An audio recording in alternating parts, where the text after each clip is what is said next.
The sound of a crowbar smashing against solid oak is something you never forget, especially when the person swinging it is your own son. "Open this door right now, you senile old thief!" My daughter-in-law, Brittany, was screaming on the other side, her voice shrill enough to crack the windows. "This is my house! Do you hear me? Mine!" I sat in my leather armchair in the middle of the living room, completely still. On the small side table next to me sat a glass of bourbon neat and my old 12-gauge shotgun. I was not holding it, I was just cleaning it with a rag, slowly and methodically. I had no intention of using it, not on my own flesh and blood. But in Texas, a man has the right to defend his castle, and sometimes the mere sight of cold steel is enough to remind people of their manners. Bang! Another hit. The wood frame splintered. I could hear Preston, my only son, grunting with exertion on the other side. I looked at the grandfather clock in the corner. 4:15 p.m. The police would be here in exactly 2 minutes. I had timed the call perfectly. If you are watching this, take a deep breath, because what I am about to tell you is the story of how I had to destroy my own son to save myself. My name is Harlan Ford. I am 70 years old, and until 48 hours ago, I thought I could enjoy a peaceful retirement in the home I built with my own hands. I was wrong. Before I tell you how the police handcuffed my son on his own front porch, please hit that like button and subscribe to the channel. Let me know in the comments where you are watching from, and if you have ever had to draw a line in the sand with your own family. The heavy front door groaned and finally flew open with a sickening crack. Wood splinters showered onto the entryway rug. Preston stumbled into the room, chest heaving, his face twisted in a rage I had never seen before. He was gripping a rusted crowbar in his right hand, his knuckles white. Behind him stood Brittany, holding her phone up, the red light recording. "There he is, everyone!" she yelled at her phone screen, live streaming to her 3,000 followers. "Look at this crazy old man. He changed the locks on us. He stole our house. We are the victims here." Preston took a step toward me, raising the crowbar. "Get out, Dad. Get out right now, or I swear to God I will smash every piece of furniture in this room until there is nothing left. This house is in my name. The deed says Preston Ford. You have no right to lock me out." I did not flinch. I did not stand up. I simply picked up the rag and wiped a speck of dust off the barrel of the shotgun lying on the table. The movement caught his eye. He froze. The crowbar lowered just an inch. "Put it down, son," I said. My voice low and steady, the voice of a man who spent 40 years managing construction sites and dealing with men much tougher than him. "You are making a mistake you cannot come back from."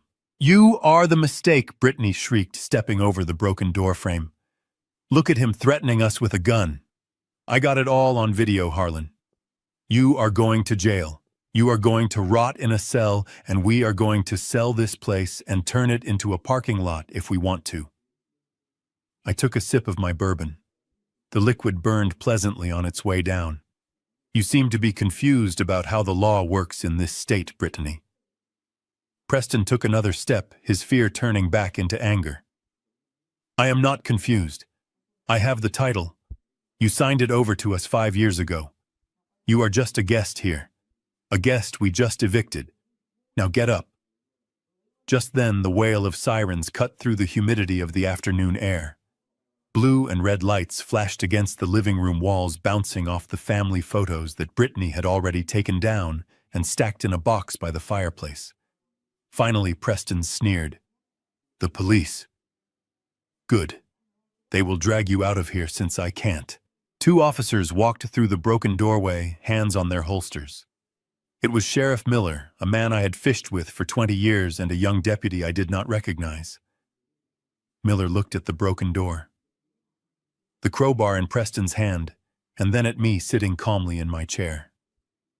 "Drop the weapon, son," Miller said, his voice flat. Preston dropped the crowbar with a clatter. "Sheriff, thank God. You have to arrest him. He changed the locks on my house. He is refusing to leave. He has a gun."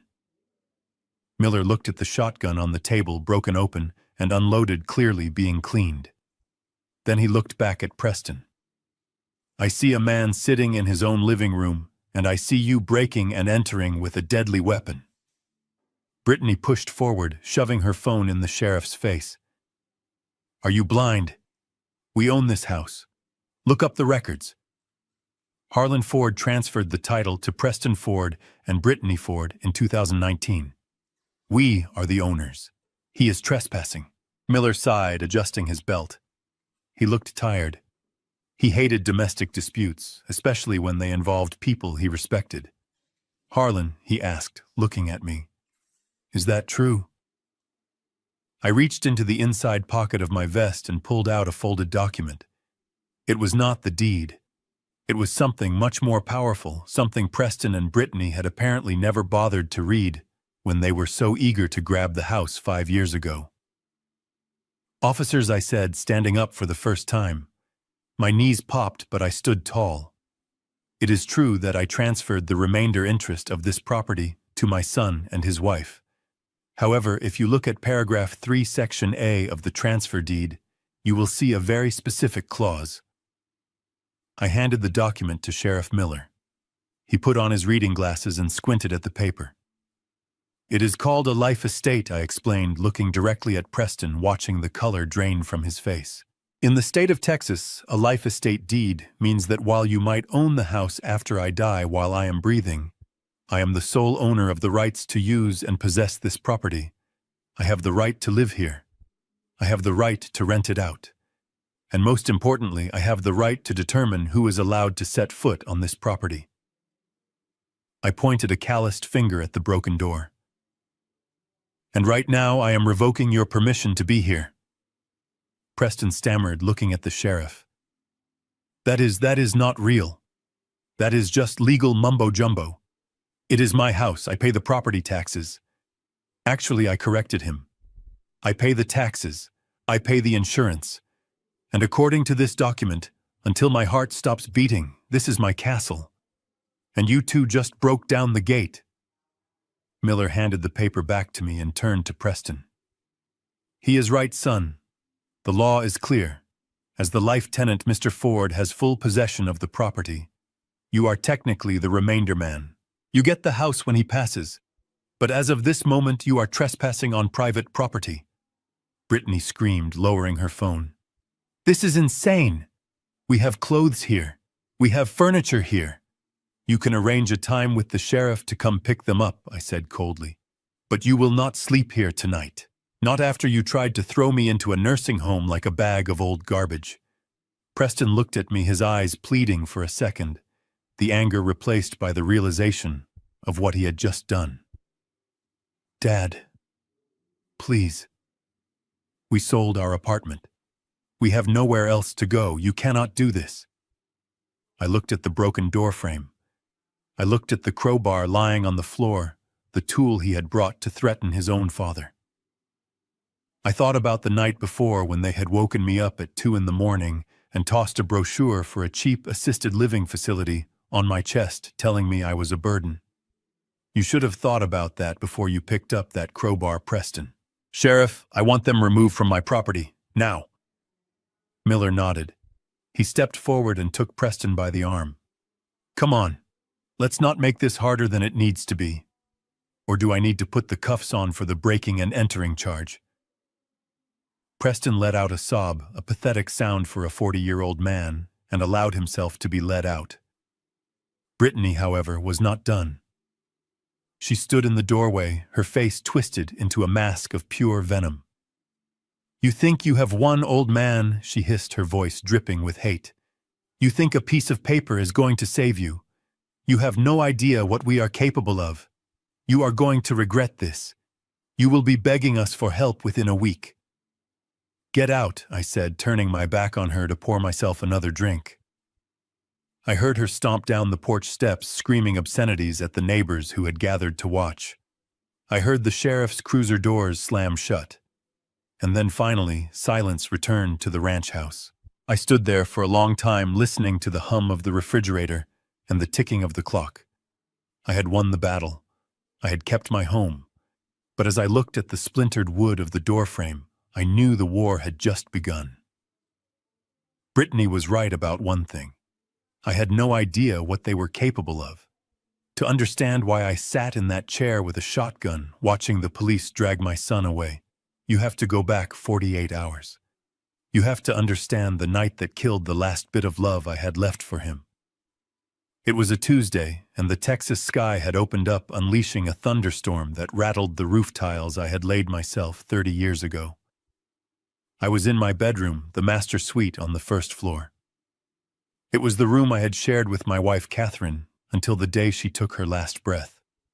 Now it was just me, and the memories accompanied by the constant rattling cough that 40 years of inhaling drywall dust and sawdust had left me with.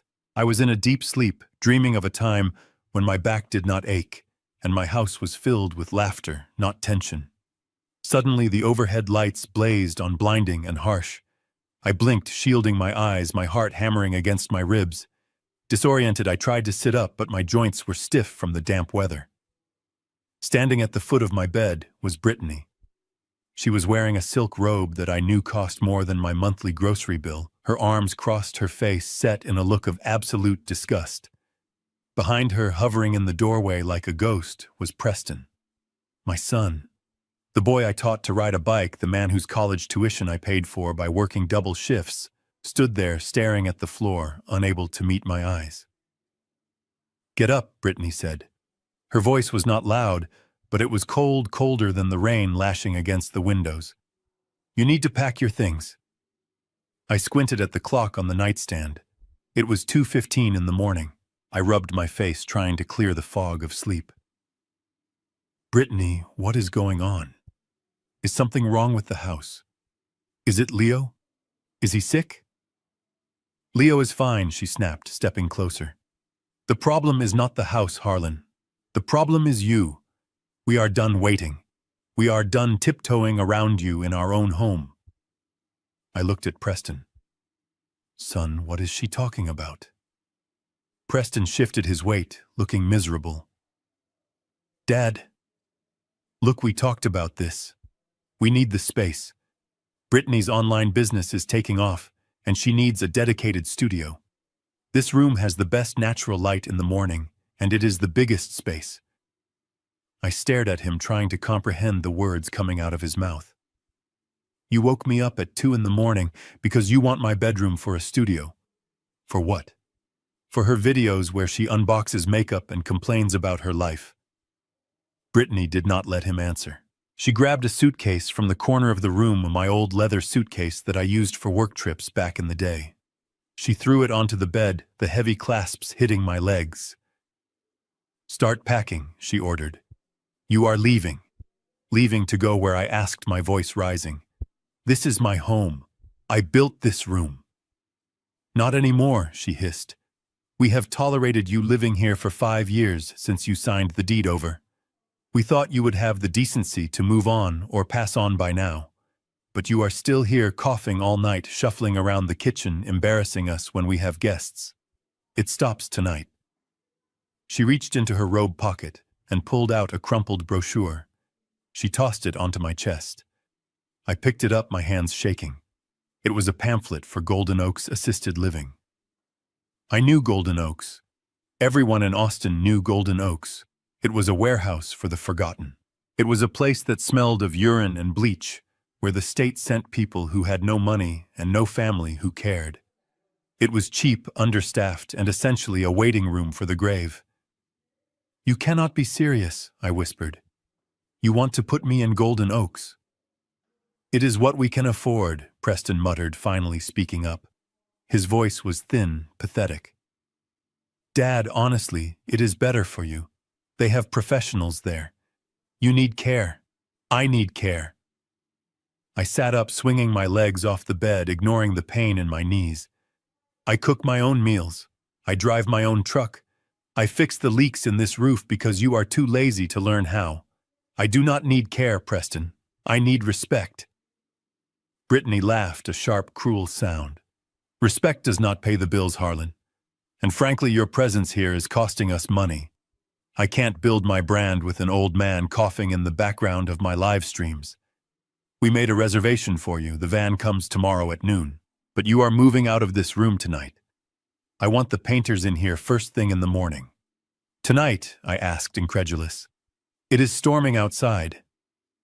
There is the guest room upstairs, Preston started to say, but Brittany cut him off with a glare.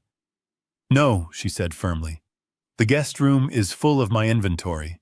He can sleep on the couch or he can go stay in a hotel if he has any money stashed away that he has not told us about.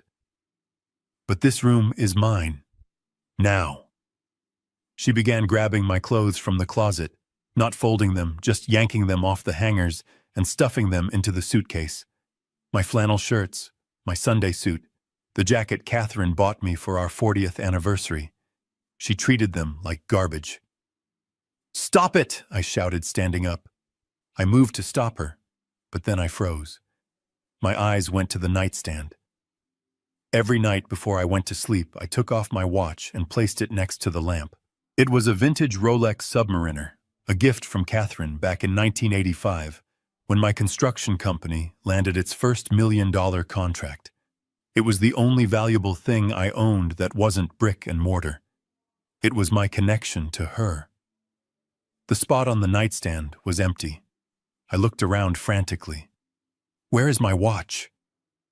Brittany stopped stuffing the suitcase. She turned slowly, a smirk playing on her lips. She raised her left wrist.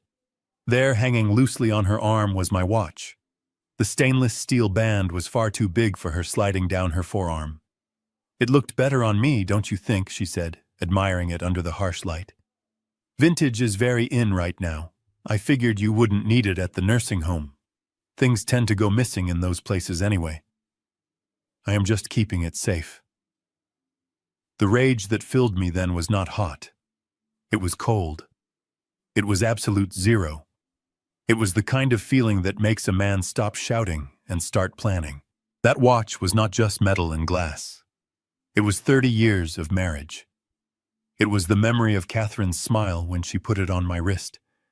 And this woman, this parasite, had taken it while I slept. Preston, I said, my voice barely a whisper.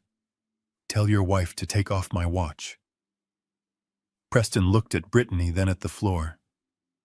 Dad, it is just a watch. Let her wear it. She likes it. Don't make a scene. Just a watch. I looked at my son, really looked at him, for the first time in years. I didn't see the boy I raised. I saw a stranger, a coward, a man who would let his wife strip his father of his dignity just to avoid an argument. Fine, I said. I was suddenly very calm. The shaking in my hands stopped. I walked over to the bed, closed the suitcase she had half filled, and snapped the latches shut. I did not pack my toothbrush. I did not pack my medication. I just took the suitcase. You are being reasonable for once, Brittany said, clearly pleased with herself. Good. Now get out. I walked past them out of the bedroom that had been my sanctuary for 40 years. I walked through the living room, past the photos of Leo, past the fireplace I had built stone by stone. I opened the front door and stepped out into the storm.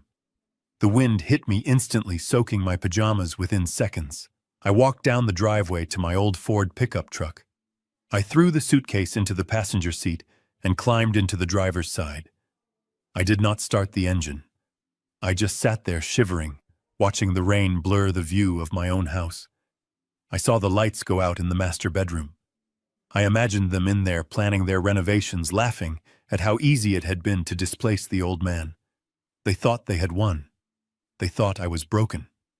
They thought I would drive to a motel or curl up and accept my fate at Golden Oaks. I reclined the driver's seat as far back as it would go. It was uncomfortable. My back screamed in protest. The cold seeped into my bones. I wrapped myself in an old blanket I kept behind the seat for emergencies.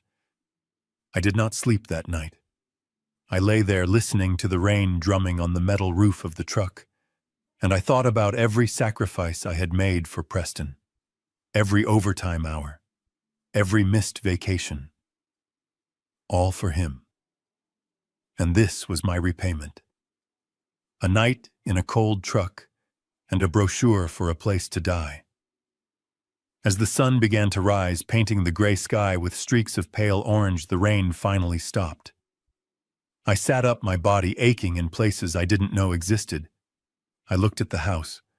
It stood silent and imposing. I wiped the condensation from the window. I saw the front door. The lock was a smart lock I had installed for them a year ago because Brittany kept losing her keys. I reached into my glove compartment and pulled out my phone.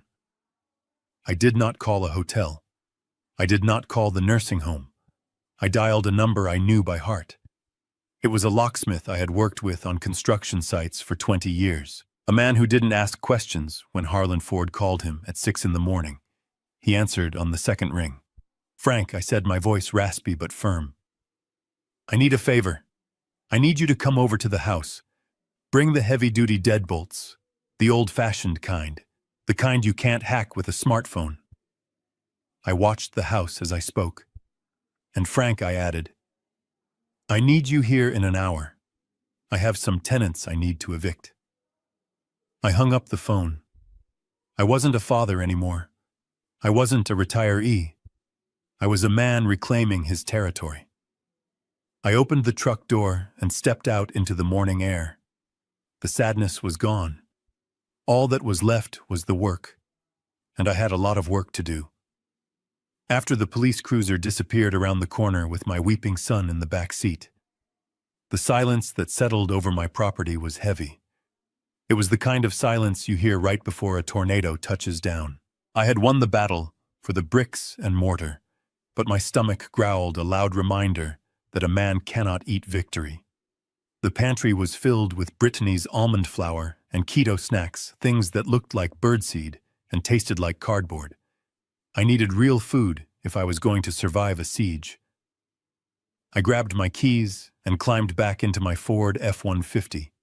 The engine roared to life, a comforting, familiar sound in a world that had suddenly gone sideways. I drove to the H-E-B on the edge of town. It is the only place a Texan goes when he needs to stock up for a storm. I pushed a cart with a wobbly wheel down the aisles, grabbing the essentials. Canned beans, rice, a 10-pound bag of potatoes, coffee, and a thick brisket. I threw in a bottle of aspirin for my back and a pack of razor blades. I wanted to be clean-shaven when I faced whatever came next. The total came to $215. Not cheap, but necessary. The cashier was a young girl with bright purple hair and a nose ring popping gum as she scanned my items. "That will be $215.40, sir," she said, not looking up. I pulled out my credit card, the one I had used for 20 years without a single late payment. I swiped it. The machine beeped a harsh rejection tone. "Declined," the girl said, popping a bubble. I frowned. "That is not right." "Try it again." "It must be the chip, it gets dusty." She sighed, clearly annoyed, and inserted it again. Beep. Declined. "Sir, do you have another form of payment?" she asked, the line of people behind me starting to shift and murmur. I felt the heat rising in my neck. I pulled out my debit card. This one was linked directly to my checking account, the account where my monthly pension and Social Security were deposited. There was plenty of money in there. I had checked it just last week. I punched in my PIN. Processing. Processing. Declined. Contact your financial institution. The words flashed on the small screen like a neon sign of humiliation. A woman behind me cleared her throat loudly. I looked at the cashier, then at my wallet. I had $20 in cash, not enough for even a tenth of the groceries. "I am sorry," I mumbled, feeling smaller than I had in 50 years. "I have to step out and make a call. I will be right back." I left the cart there, the brisket sweating on top of the potatoes, and walked out of the store. My hands were shaking as I dialed the bank's fraud department. I assumed my identity had been stolen. I assumed some hacker in a basement had compromised my accounts. It took 10 minutes of navigating automated menus before I got a human being on the line. Mr. Ford, the representative, said, her voice crisp and professional. I see the attempted transactions here. The cards are not malfunctioning. They have been frozen due to insufficient funds and a hold placed on the account holder's request. Insufficient funds, I barked, pacing the parking lot. That is impossible. I have over $450,000 in my retirement savings and $5,000 in checking. I know how to count, young lady. One moment, please. I heard the clicking of a keyboard. Sir, I see a transfer initiated at 9:00 a.m. this morning. The entire balance of your savings and checking accounts was transferred to an external account ending in 8821. 9:00 a.m. That was right after I had called the locksmith. Right after I decided to fight back. Transferred by who, I asked, my voice dropping to a dangerous whisper. Who authorized a transfer of $500,000? The authorization came from the account cosigner and power of attorney holder, Mr. Preston Ford, she replied. And the freeze on the remaining credit lines was also requested by him, citing, let me see here, citing concern for the primary account holder's mental capacity and potential for financial self-harm. The phone almost slipped from my hand. 2 years ago, when I was in the hospital with pneumonia fighting for breath, Preston had brought me a stack of papers. He said it was just in case, Dad, so I can pay the electric bill while you are in here. It was a durable power of attorney. I had signed it because he was my son. I had signed it because I trusted him with my life. And he had used it to gut me. He robbed me, I said, staring at the asphalt. He did not pay bills. He stole everything. Sir, if he has a valid power of attorney, the bank acted in accordance with the legal document. If you wish to dispute this, you will need to file a police report and come into a branch with a revocation of the power of attorney. But as of right now, the balance is 0. I hung up. I did not scream. I did not throw the phone. I just stood there in the HEB parking lot, surrounded by families loading groceries into their SUVs, laughing and talking about dinner. I was a millionaire. I owned a house worth nearly $2 million. I had built half the commercial strip malls in this county, and I did not have enough money to buy a sandwich. I walked back to my truck. I didn't go back inside for the groceries. I couldn't face the purple-haired girl again. I climbed into the cab of the truck and locked the doors. It felt like a coffin. Hunger was starting to gnaw at my stomach, a sharp physical pain that mixed with the nausea of betrayal. I looked around the interior of the truck. Maybe I had some emergency cash stashed away. I opened the center console. Old receipts, a tire pressure gauge, a few dried-up pens. No cash. I checked the glove box. Registration insurance, a flashlight with dead batteries. No cash. Desperation took over. I started digging under the seats, my fingers scraping against the carpet. I found a quarter covered in sticky soda residue, then a dime, then 2 pennies. I was 70 years old, digging in the dirt for loose change like a junkie. I gathered the coins in my palm. 37 cents. That was my net worth. 37 cents and a house I couldn't sell because my son's name was on the deed as the remainder man. I sat back up, breathing hard, staring at the coins. They mocked me. This was their plan. Brittany knew they couldn't physically remove me once I played the life estate card. So they decided to starve me out. They decided to make life so unbearable, so impossible, that I would crawl back to them and sign whatever they wanted just to get a hot meal. It was tactical, it was cruel, and it was effective. My phone buzzed in my hand, startling me. I looked at the screen. It was a text message from Brittany. The preview showed a picture.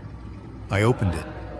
It was a screenshot of my empty bank account balance circled in red. Below the image, a message followed. Hungry, yet Harlan. I bet that big house feels pretty empty without any food in the fridge. Preston is crying, but I told him this is tough love. We can unlock the accounts in 5 minutes.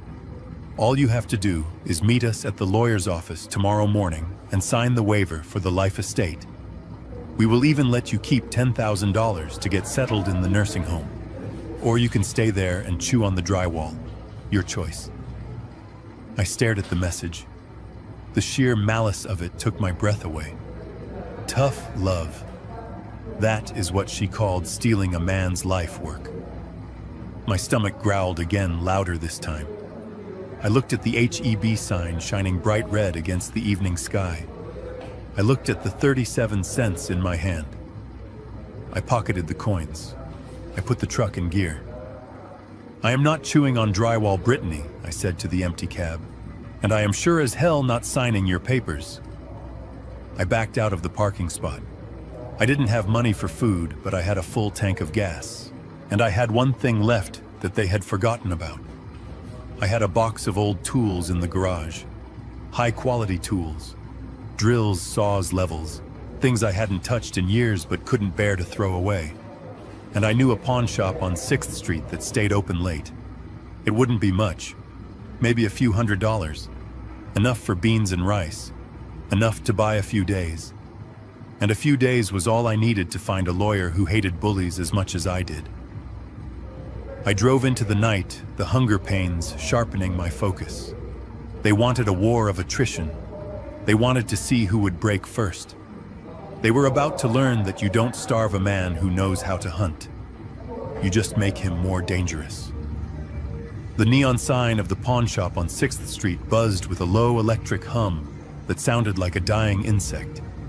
It was a place where dreams went to die, or at least to be put on hold for 20% interest. I parked my truck in the shadows, hoping no one I knew would see me. I had built half the commercial properties on this block back in the 90s, and now here I was, walking in with a cardboard box full of my life's work to beg for scraps.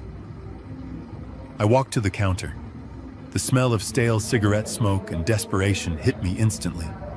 Behind the glass stood a man I knew vaguely, a guy named Rick who had bought scrap metal from my sites years ago. He looked at the box in my arms, then at my face. "Rough times, Mr. Ford," he asked, not unkindly. "You could say that, Rick," I replied, setting the box down. "I need cash, and I need it tonight." I opened the box. Inside were my tools. Not the cheap stuff you buy at a hardware store on a weekend. These were professional grade. German drills, Japanese saws levels that were true to within a millimeter. They were the extensions of my hands. I had built my company with these tools. I had built the house Preston grew up in with these tools. Rick whistled low. "This is good gear, Harlan. Why are you selling?" "Just give me a number," I said, looking away. I could not bear to look at the worn handles, the grease stains that marked years of honest labor. Rick poked around. 1,500 for the lot. It was an insult, but I knew he had overheads. I needed more. I needed a war chest. I reached into my pocket and pulled out the small velvet pouch I had taken from my dresser before Brittany kicked me out. My hands trembled as I undid the drawstring. I tipped it over and a gold band rolled onto the glass counter. It was simple, just gold scratched from 40 years of wear. Inside the inscription read, "Catherine and Harlan, 1974. I had not taken it off since the day she put it on my finger. Even when she died, I kept wearing it because it felt like holding her hand. But Catherine was gone. And if I wanted to save what we had built, I had to sacrifice the symbol to save the substance. "How much for the ring, too?" I asked, my voice cracking. Rick picked it up, weighing it in his hand. He looked at the inscription, then at me. He saw the desperation in my eyes. He saw a man who had been pushed to the edge. 5,000, he said quietly. For everything. Cash. Done, I whispered. He counted out the bills. 50 $100 notes. I took them and shoved them into my pocket. I left the ring on the counter. I walked out of the shop without looking back, feeling lighter and heavier at the same time. I had sold my past to buy my future. I drove straight to downtown Austin. The address I was looking for was a sleek glass tower that overlooked the Colorado River. It was the office of Lydia Thorne. In the construction business, you learn who the sharks are. Lydia Thorne was not just a shark. She was a megalodon. 10 years ago, she had represented a client who sued me over a foundation crack that wasn't my fault.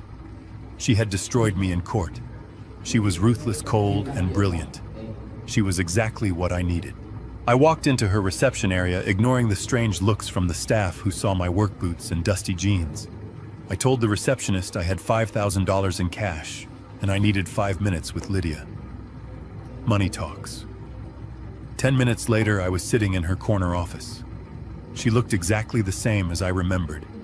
Sharp features, ice blue eyes, a suit that cost more than my truck.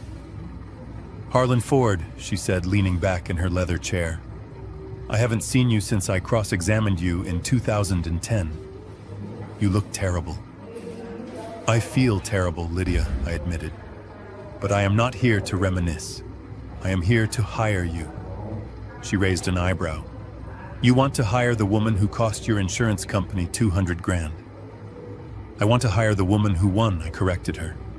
I reached into my pocket and placed the stack of cash on her mahogany desk.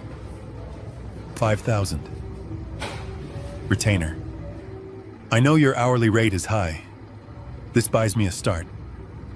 She looked at the money, then at me. "Who are you fighting, Harlan?" "My son," I said, "and his wife." I told her everything. The life estate, the eviction attempt, the crowbar, and finally, the empty bank accounts. I showed her the screenshots of the transfer my son had made that morning. Lydia listened in silence. She did not offer sympathy. She did not offer tissues. She just took notes on a yellow legal pad, her pen scratching aggressively against the paper. When I finished, she stopped writing and looked up. A slow, dangerous smile spread across her face. "He emptied the IRA," she asked. "The retirement account." "Yes," I said. "Every penny." "Did he have a doctor's note declaring you incompetent? Did he have 2 physicians certify that you were unable to manage your affairs?" "No," I said. "I am standing right here. I drove myself here. I am sane." Lydia let out a short, sharp laugh. "Harlan, your son is an idiot." "Excuse me. He committed a federal crime," she explained, tapping the paper with her pen. "Under the Elder Justice Act and federal banking regulations, a power of attorney does not give someone the right to liquidate a retirement account for their own benefit unless it is strictly for the principal's care. By transferring that money to his personal account, while you are sound of mind, he committed wire fraud, embezzlement, and elder financial abuse. The IRS is going to eat him alive for the tax penalties alone." I felt a surge of hope. "So we can arrest him. We can get the money back now." Lydia held up a hand. "No, not yet." "Why not?" I asked, frustrated. "I am broke, Lydia. I just sold my wedding ring to pay you. Because if we strike now, he will panic," she said, her eyes gleaming. "He will claim it was a mistake. He will claim he was just moving it for safekeeping because he thought you were having a mental episode. He might get a slap on the wrist. He might return the money, but he will still come after the house." She leaned forward, her voice dropping to a conspiratorial whisper. "You don't just want the money back, Harlan. You want to bury them. You want to make sure they can never touch you again." "Yes," I said. "I do." "Then we wait," she said. "We let them think they have won. We let them spend a little of that money. Once they spend it, it becomes theft beyond a shadow of a doubt. We need to lure them into a trap where they admit their intentions on record. We need to make them feel safe enough to take off their masks." She opened a drawer and pulled out a digital recorder. "Take this," she said. "Wear it everywhere. I am going to draft a dummy agreement. A surrender of the life estate.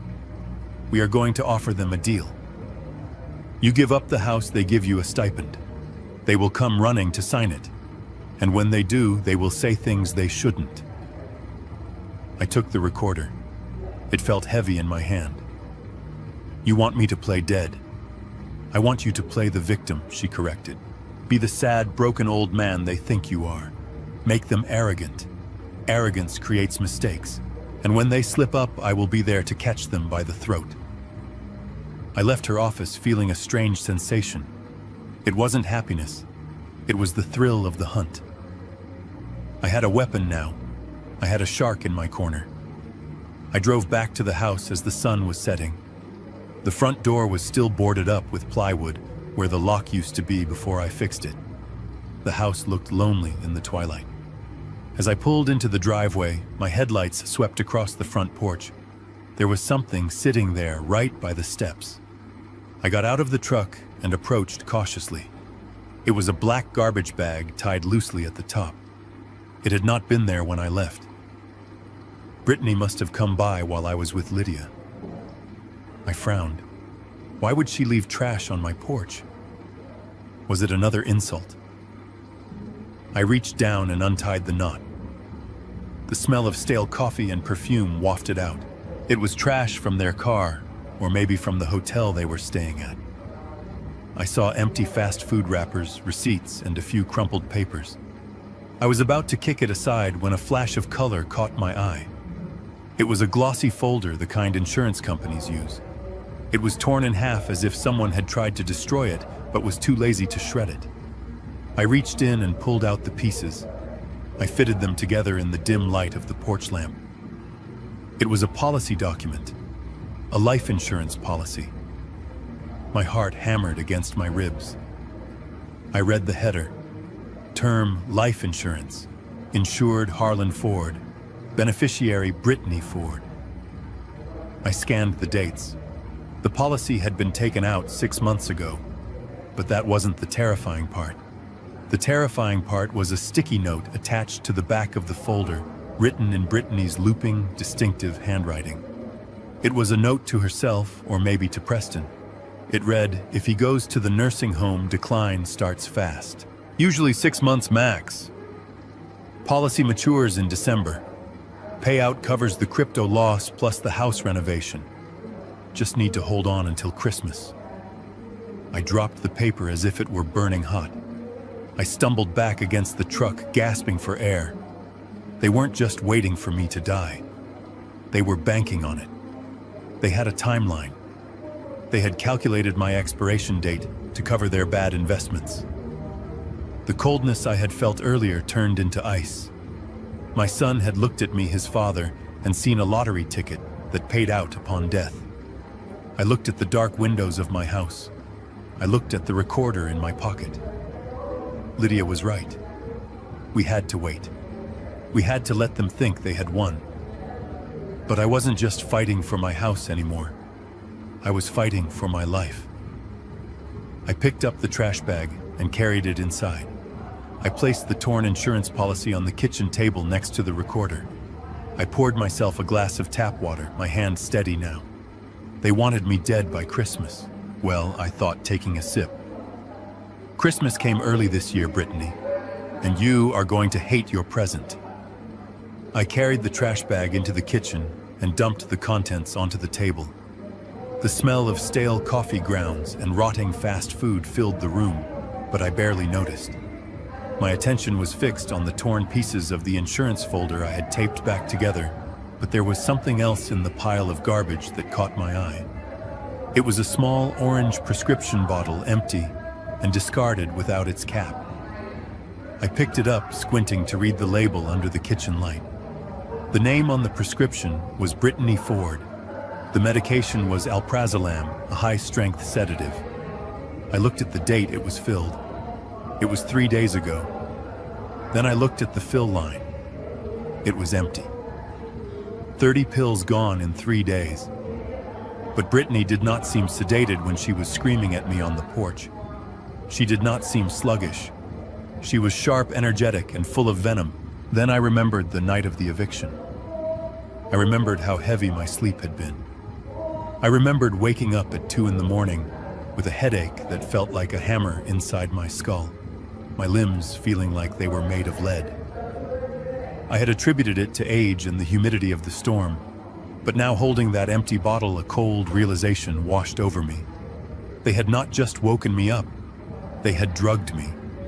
They had slipped something into my evening tea, ensuring I would be disoriented and weak when they launched their ambush. My hands started to shake, not from fear, but from a rage so intense it felt like burning coal in my gut.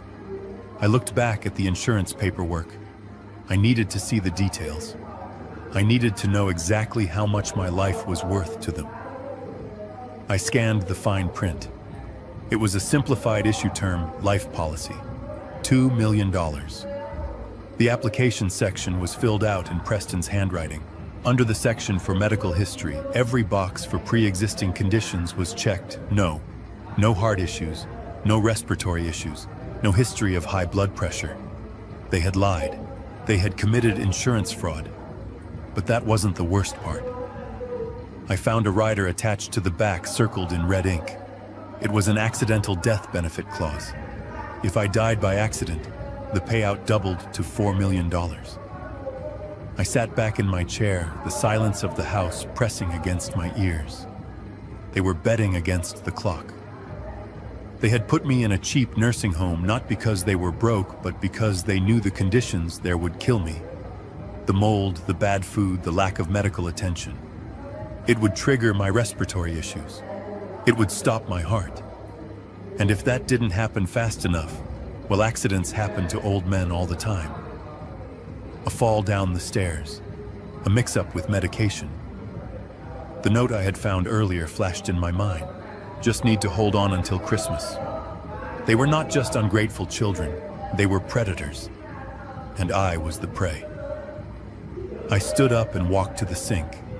I splashed cold water on my face, scrubbing hard, trying to wash away the feeling of betrayal.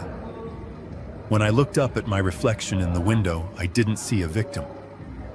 I saw a man who had survived job site accidents, economic recessions, and the death of his beloved wife. I was still standing. If they wanted a show, I would give them a show. But first, I needed insurance of my own. I went to the garage and unlocked my heavy tool cabinet. The pawn shop had taken my best hand tools, but they hadn't taken my supplies.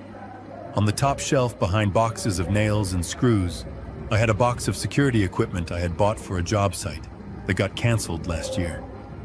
High-definition micro cameras, motion sensors, voice recorders. I spent the next 4 hours working with a precision and energy I hadn't felt in a decade. I was a contractor. I knew the bones of this house better than anyone because I was the one who framed it. I knew where the hollow spaces in the walls were. I knew how to run wires through the vents so they would never be seen.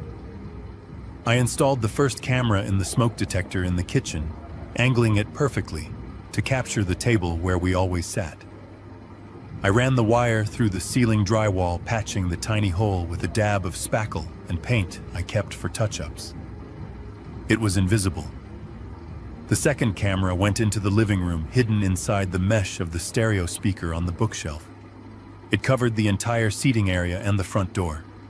I placed voice recorders under the dining table and behind the headboard of the bed in the guest room, just in case they decided to stay over. I linked everything to a cloud server that Lydia had set up for me, ensuring that even if they found the cameras, they couldn't delete the footage. By the time I was finished, it was 3 in the morning. My back was screaming in pain, and my knees were swollen, but the house was no longer just a home. It was a trap. It was a stage set for their downfall. I went back to the kitchen and looked at the insurance policy one last time. I took photos of every page, every lie, every forged signature. Then I put the papers back in the trash bag exactly how I found them and set it by the door. I wanted them to think I was oblivious. I wanted them to think I was just a confused old man who didn't check his own garbage.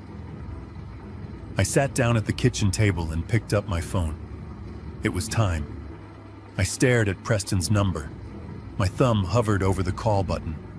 I closed my eyes and thought about Leo, my grandson. I thought about the fear in his eyes when Brittany yelled. I was doing this for him too. I had to cut the rot out of this family before it infected him completely.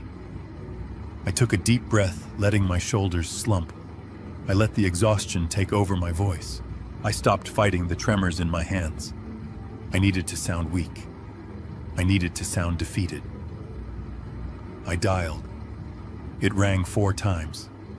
Then a groggy, irritated voice answered.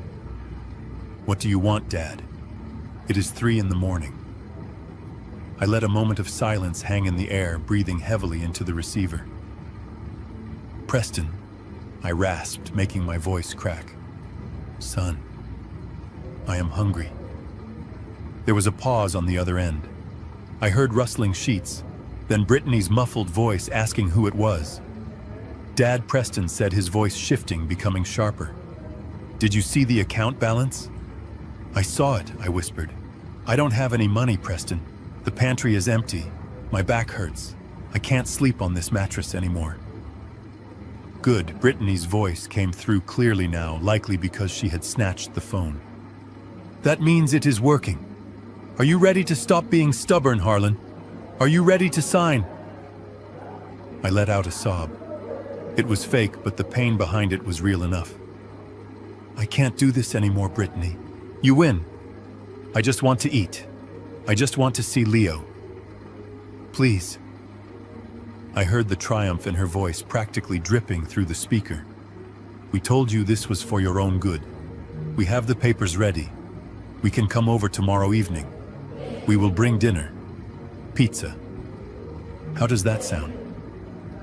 "That sounds good," I said, making my voice sound small and pathetic. "Please, just bring the papers. I will sign anything. Just make it stop." 7 o'clock, she said. "And Harlan, shower and shave. You look like a bum. We might have the notary take a picture." The line went dead. I lowered the phone and placed it on the table. The trembling in my hands stopped instantly. I sat up straight, my eyes adjusting to the darkness of the kitchen. They were coming.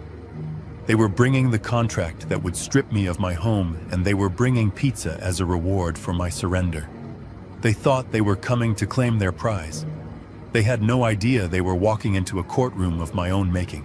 I looked up at the smoke detector, the tiny black lens barely visible against the white plastic. The red light blinked once, a slow, steady pulse. Recording. I stood up and walked to the sink to wash the dust off my hands. I had a lot to do before 7 o'clock. I had to look the part. I had to set the table. And I had to make sure my lawyer was listening. Tomorrow night, the Ford family would have a reunion. And it would be the last one we ever had. At 6:58 in the evening, I sat at the head of the dining table. I had set the stage perfectly. I wore an old stained undershirt and sweatpants that hung loosely on my frame. I hadn't shaved in 2 days, giving me a scruffy, defeated look. The house was dim lit only by the overhead fixture I had rigged with the camera. I had even rubbed a little flour on my cheeks to make my skin look paler under the light. I looked like a man who had given up. I heard the car doors slam outside. Heavy footsteps crunched on the gravel driveway. They didn't knock. Why would they? In their minds, they were the owners returning to inspect a tenant they were about to evict. The door pushed open, and Brittany strode in first, carrying a flat cardboard box that smelled of grease and oregano. Preston trailed behind her, clutching a thick manila envelope to his chest like a shield. They stopped at the edge of the dining room, staring at me. I didn't stand up. I just looked at the pizza box with hungry, desperate eyes. "We brought dinner," Brittany announced, dropping the box onto the table with a thud. It slid across the polished wood, stopping inches from my hand. Little Caesars. $5 hot and ready. That was the price of my dignity, apparently. I opened the box. The pizza was lukewarm, the cheese congealed. I didn't care. I grabbed a slice with trembling hands and shoved it into my mouth, chewing aggressively. I let a piece of pepperoni fall onto the table and didn't pick it up. I needed them to see a broken animal. "Slow down, Dad." Preston said, his voice thick with a mixture of pity and revulsion. "You are going to choke." "Let him eat," Brittany said, pulling out a chair and sitting opposite me. She placed her phone on the table, propping it up against the salt shaker. I saw her swipe the screen and tap the record button. She wasn't live streaming to the world, but I saw the green ring that meant she was sharing it to her close friends list on Instagram. She wanted an audience for her victory lap. She looked at the camera lens, then back at me, putting on a sad, sympathetic face that made my skin crawl. "See, guys," she said to the phone, her voice pitching up an octave. "We are taking care of him. Even after everything he put us through, we still bring him dinner. Family comes first, right?" I swallowed the dry crust and wiped my mouth with the back of my hand. I stared at Preston. He wouldn't look at me. He was staring at the baseboards. "Where is the water?" I rasped. Preston went to the kitchen and returned with a glass of tap water. I drank it in one gulp. "Okay, Harlan," Brittany said, clapping her hands together. "Dinner is served. Now it is time for dessert. Preston, give him the papers."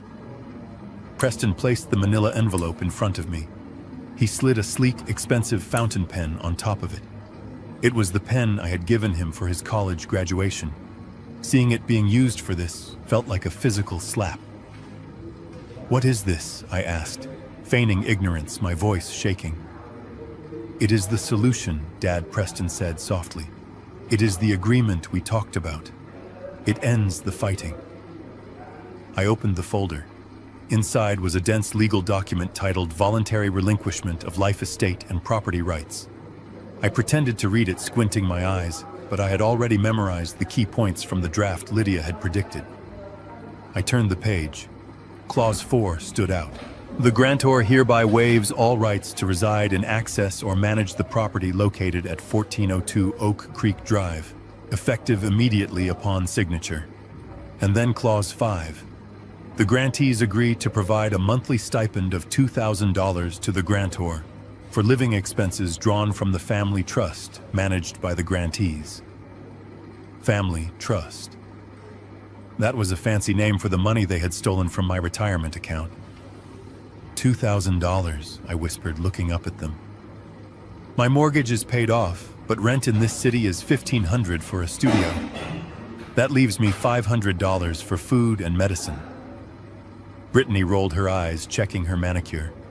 "It is enough if you budget, Harlan. Golden Oaks is all-inclusive anyway, so you won't need grocery money. And frankly, considering the legal fees you are going to cost us to fix the mess you made with the locks, it is generous." "But it is my money," I said, leaning in closer to the smoke detector above. "You took $450,000, Preston. Why am I getting an allowance of $2,000 from my own savings?" Preston flinched. "Dad, we didn't take it. We secured it. You were acting erratic. We had to protect the assets." "Protect it?" I repeated loud enough for the microphone to catch. "So the money is still there. You haven't spent it." There was a pause, a split second of hesitation that told me everything.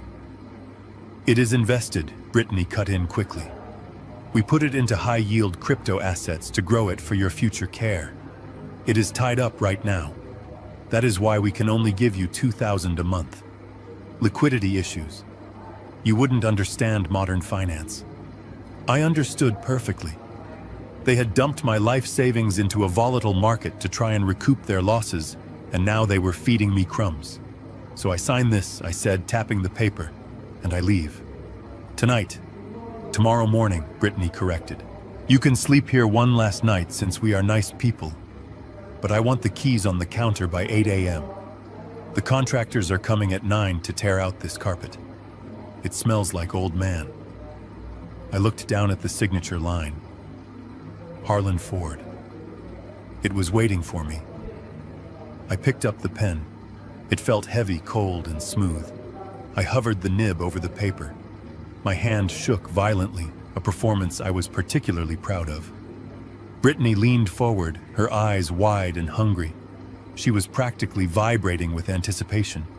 She was watching her $2 million payday getting closer, inch by inch. "Just sign it, Harlan," she whispered. "Just sign it, and you can go back to sleep. No more fighting, no more hunger." Preston watched me, his face pale. I think deep down a part of him knew this was wrong. A part of him remembered the father who had built him a treehouse, who had taught him to fish. But he was too weak to stop it. He was a passenger in his own life, driven by a woman who saw people as ATMs. I touched the pen to the paper. A tiny dot of ink bloomed on the white page. Then I stopped. I lifted the pen. I laid it down next to the document. I leaned back in my chair, crossing my arms. The silence in the room stretched tight, snapping like a rubber band. "What are you doing?" Brittany hissed, her smile vanishing. "Sign the damn paper." "I will sign it," I said, my voice surprisingly steady. "But I have a condition." "We are not negotiating," Brittany snapped. "This is the deal. Take it or starve." "I am not asking for more money," I said, looking at Preston. "I am asking for one thing, one small thing. I want to see Leo." Preston looked up, surprised. "Leo?" "Yes," I said. "My grandson. I haven't seen him in 2 weeks. I want to say goodbye. If I am going to Golden Oaks, I might not see him for a long time. Bring him here. Let me give him a hug. Let me explain to him that Grandpa is going away on a long trip." Brittany scoffed. "Absolutely not. He is at my mother's house. I am not waking him up and dragging him over here just so you can make a scene and traumatize him." "I am not signing unless I see him," I said calmly. I picked up a slice of cold pizza and took a bite, staring her down. "I have nowhere to be, Brittany. I can sit here all night. You want the house. You want the life estate gone. Bring me the boy." Brittany looked like she was about to scream. She stood up, pacing the room, her heels clicking angrily on the hardwood. She looked at Preston. She looked at the unsigned paper. She did the math in her head. A 30-minute drive to get the kid versus a $2 million house. "Fine," she spat. "Fine. Preston, go get him. But if you say one word to him about this mess, Harlan, if you try to turn him against us, I swear I will have you declared mentally incompetent before the ink dries. I won't say a word about the house, I promised. I just want to see him." Preston stood up, relieved to have a task, relieved to be away from the tension at the table. "I will be back in 40 minutes, Dad. Don't do anything crazy." He hurried out the door. I heard the car start and drive away. Brittany sat back down, glaring at me. She picked up her phone, probably to stop the recording or to text a friend about how annoying I was. I sat there chewing my cold pizza, feeling the adrenaline coursing through my veins. The trap was set. The confession about the money was recorded. The coercion was documented. But bringing Leo here wasn't just a stall tactic. It was the final test. I needed to look Preston in the eye one last time with his son present. I needed to see if there was any humanity left in him when he was standing in front of his own child. And if there wasn't, well, then I would know exactly what I had to do when the police arrived. 40 minutes, Brittany muttered, tapping her fake nails on the table. "You have 40 minutes, old man. Enjoy your last hour as the king of the castle, because tomorrow you are just another inmate." I said nothing. I just smiled a sad, tired smile and waited for my grandson to come home.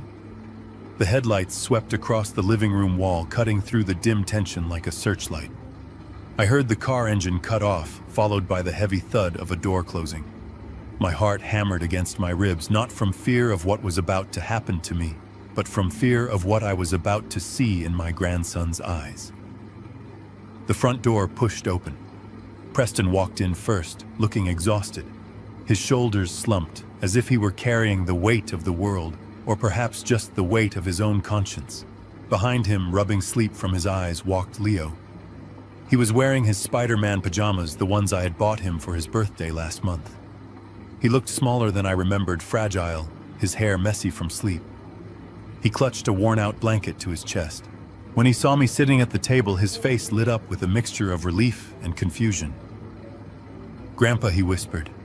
He ran to me, burying his face in my side.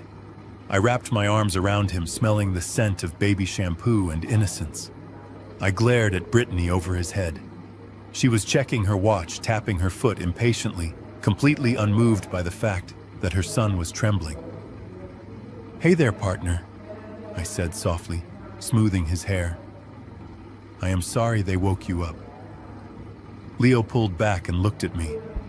His eyes were wide and watery. "Grandpa, Mom said you are going away. She said you have to go live in a big building with other old people because you are sick. She said I might not see you for a long time." I felt a sharp pain in my chest, sharper than any heart attack. They had already started the propaganda. They were erasing me from his life before I had even left the building. "I am not sick, Leo," I said, looking directly at Preston. We are just figuring some things out." Leo leaned in close, whispering so his mother wouldn't hear. "I don't want you to go, Grandpa. Who is going to help me build the fort in the backyard? Dad is always busy on his computer." I looked up at my son. Preston was standing by the door, staring at his shoes. He couldn't even look at the boy. He couldn't look at the father he was betraying, or the son he was neglecting. I squeezed Leo's shoulder. "Don't you worry about the fort, Leo. We will figure it out. Why don't you go sit on the couch for a minute? Grandpa needs to talk to your daddy one last time." Leo nodded and shuffled over to the sofa, curling up with his blanket. He looked so lonely in that big room, a pawn in a game he didn't understand. I stood up slowly. My knees popped a loud sound in the quiet room. I walked around the table until I was standing right in front of Preston. He flinched as I approached, as if he expected me to hit him. I didn't want to hit him. I wanted to shake him. I wanted to reach inside him and find the man I thought I had raised. "Preston," I said, my voice low and rough. "Look at me." He slowly raised his head. His eyes were red-rimmed. He looked miserable. "Good. Look at your son, Preston," I said, pointing to Leo. "And then look at me. I changed your diapers. I taught you how to drive that truck outside. I paid for your wedding. I built this house so you would have a legacy." Preston swallowed hard, his Adam's apple bobbing. "Dad, please. Is this really what you want?" I asked, searching his face for any sign of hesitation. Any flicker of the boy who used to follow me around job sites carrying a plastic hammer. "Do you really want to throw me out on the street? Do you really want to steal my life savings to pay for your mistakes?" Preston opened his mouth. I saw it then, a shimmer of regret, a crack in the armor. He looked at Brittany, then back at me. He opened his mouth to speak, and for a second I thought he might say a no.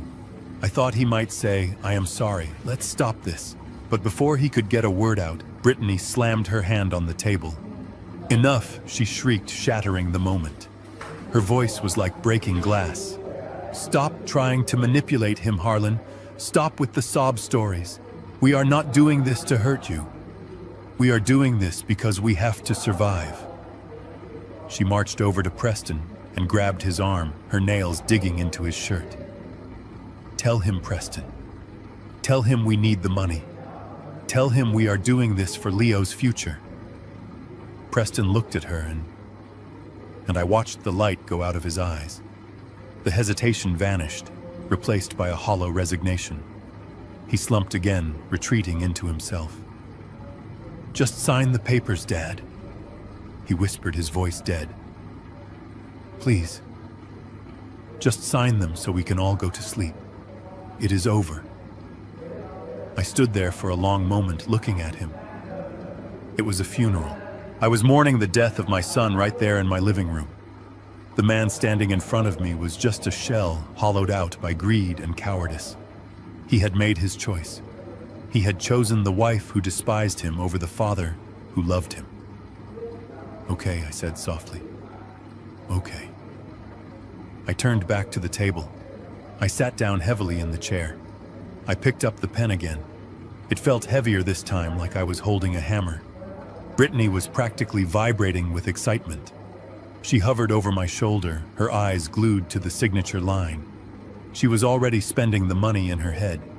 She was already picking out new curtains for my bedroom. I looked at the document. Voluntary relinquishment of life estate. It looked so official. It looked so final. I knew because Lydia had told me that this document was legally worthless. It was drafted with deliberate errors referencing a property deed that didn't exist and citing statutes that had been repealed 10 years ago. It was a prop, a piece of theater. But to them, it was the key to the kingdom.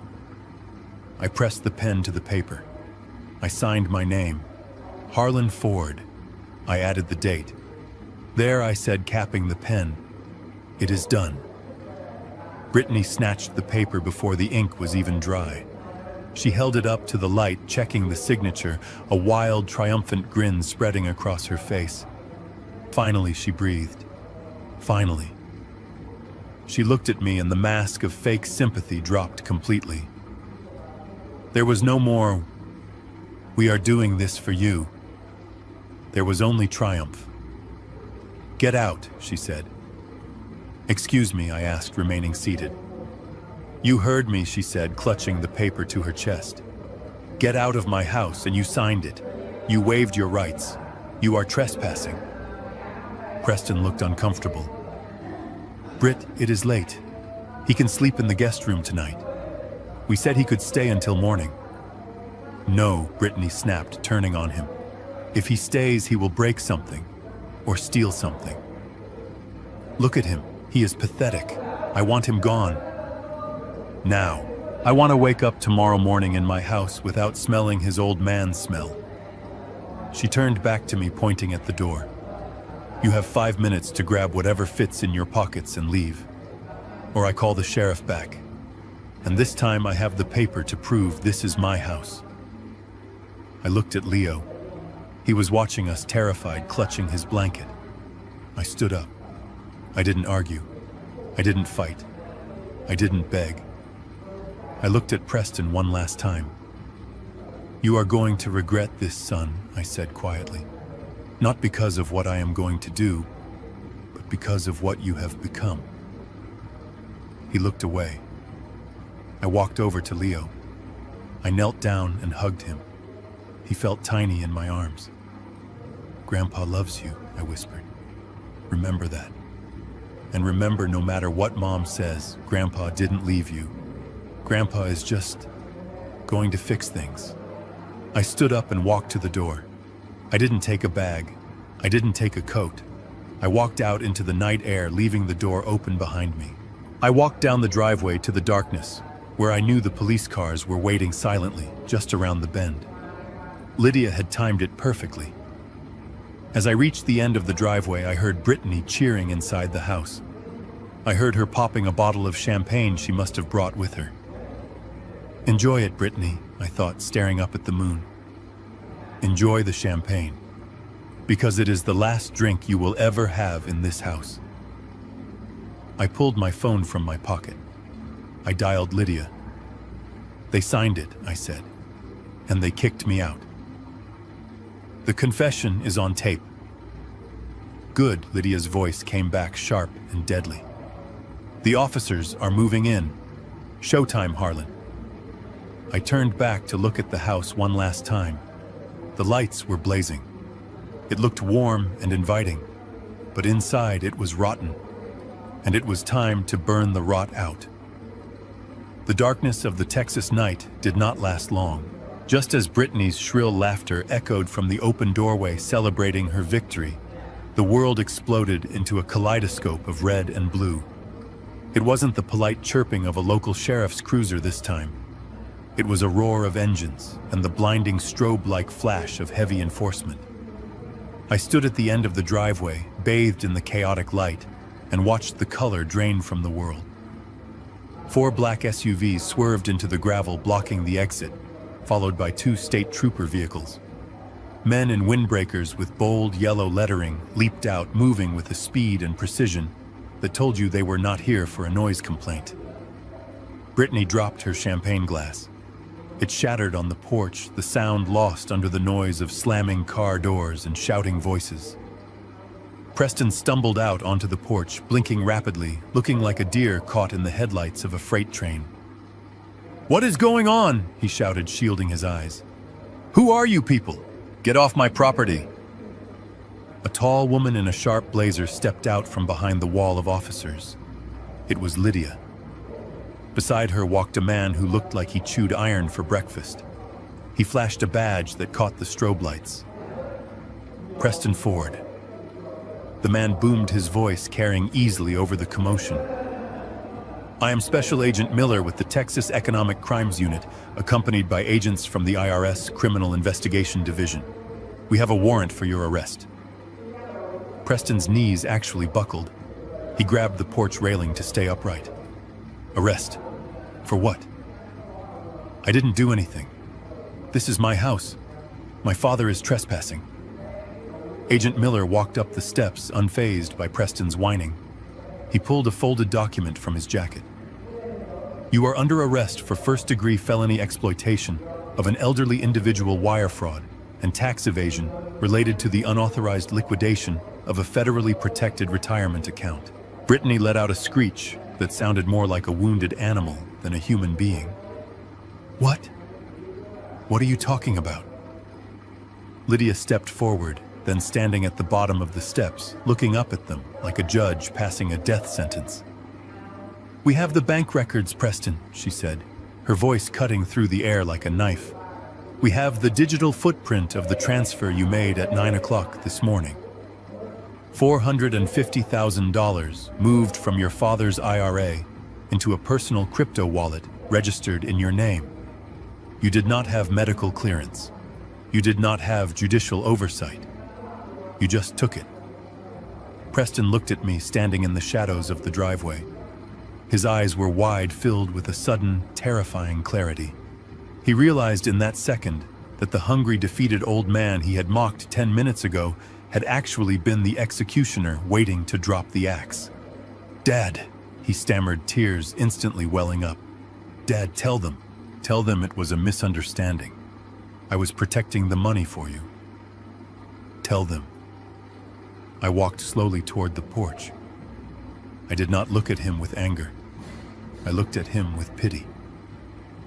"I can't tell them that, son," I said softly, "because I have a recording in my pocket where you admitted you spent it, where you admitted you were giving me an allowance from my own stolen money." Preston turned to Brittany, panic seizing his entire body. He grabbed her arm, his fingers digging into her silk sleeve. "She told me to do it," he screamed, pointing a trembling finger at his wife. "It was her idea. She said the crypto market would bounce back. She said we could pay it back before he noticed. I didn't want to, she made me." Brittany recoiled as if she had been touched by a leper. She shoved him away so hard he almost fell off the porch. "You shut your mouth," she yelled, her face twisted into a mask of pure self-preservation. "I didn't sign anything. That transfer was from your login. The money went to your wallet. Do not try to pin your felony on me, you loser." I watched them turn on each other. It took less than 30 seconds. The love, the partnership, the united front against the old man. It all evaporated the moment the handcuffs came out. They were not a family. They were accomplices, and the loyalty of thieves is a fragile thing. Agent Miller nodded to his team. 2 officers moved up the steps. They grabbed Preston's arms and spun him around. "Preston Ford, you have the right to remain silent."